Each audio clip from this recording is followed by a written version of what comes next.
पहलगाम आतंकी हमले के बाद भारत और पाकिस्तान के बीच में रिश्ते काफी खराब हो चुके हैं। लगातार तनाव बढ़ता जा रहा है। इस बीच सभी के मन में सवाल है कि इस पूरे तनाव में चीन का क्या रुख रहने वाला है। अब इस सवाल का कोई स्पष्ट जवाब नहीं है। अभी तक का इतिहास बताता है कि भारत पाक के बीच हुए किसी भी युद्ध में चीन ने सीधी दखल नहीं दी। जुबानी जंग में जरूर पाकिस्तान से दोस्ती निभाई है, लेकिन सीधे जंग में वो कभी भी नहीं कूदा। चीन अध्ययन के प्रोफेसर श्रीकांत कोंडापल्ली ने बड़ा बयान दिया। उनके मुताबिक इस बार अगर कोई युद्ध छिड़ता है तो संभावना है कि चीन सीधे जंग में कूद पड़े। अगर आप इतिहास के पन्ने पलटे तो पता चलता है कि 1965 का भारत पाक युद्ध रहा हो, 1971 का भारत पाक युद्ध रहा हो, या फिर कारगिल चीन ने पाकिस्तान को कभी सीधे समर्थन नहीं दिया। परोक्ष रूप से जरूर दोस्ती निभाई है, लेकिन हो सकता है कि 2025 में वो सीधे पाकिस्तान का समर्थन करे, और कारण उसका है CPEC प्रोजेक्ट जो चल रहा है। चीन ने उस पर $32 बिलियन खर्च कर रखे हैं, और जो $32 बिलियन जो खर्च कर रखे हैं, तो ये संभावना बनती है।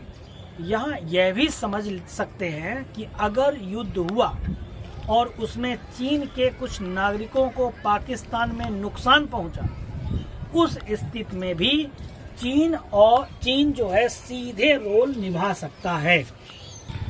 वहीं मंगलवार की शाम को एक जो आधिकारिक बैठक हुई थी पीएम मोदी की तरफ से, सेना को खुली छूट दे दी गई है। उनकी तरफ से जोर देकर कहा गया है कि समय और टारगेट दोनों सेना को ही तय करना है।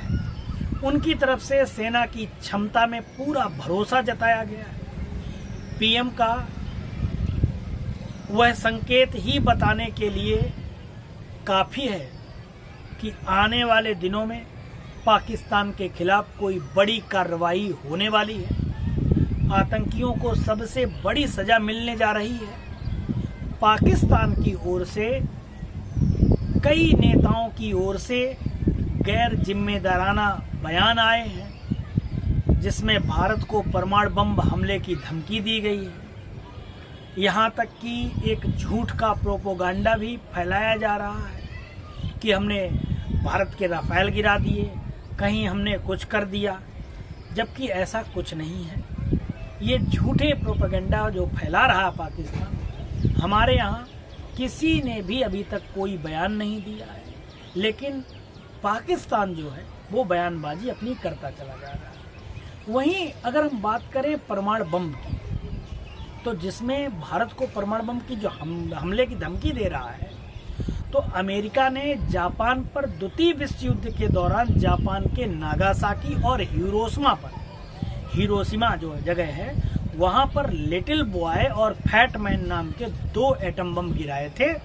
इससे हजारों लोग मारे गए थे, साथ ही हजारों करोड़ का नुकसान जापान को हुआ था।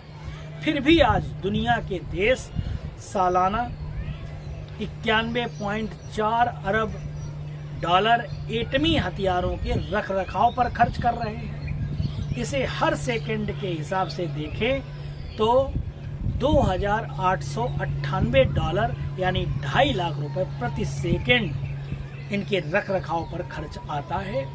जो जिस तरीके का अगर एटमी हथियारों की धमकी दे रहा है पाकिस्तान, तो ये खोखली धमकी साबित होगी। अगर जिस तरीके से भारत की तैयारी है, उस तरीके से पाकिस्तान खोखली बातें कर रहा है।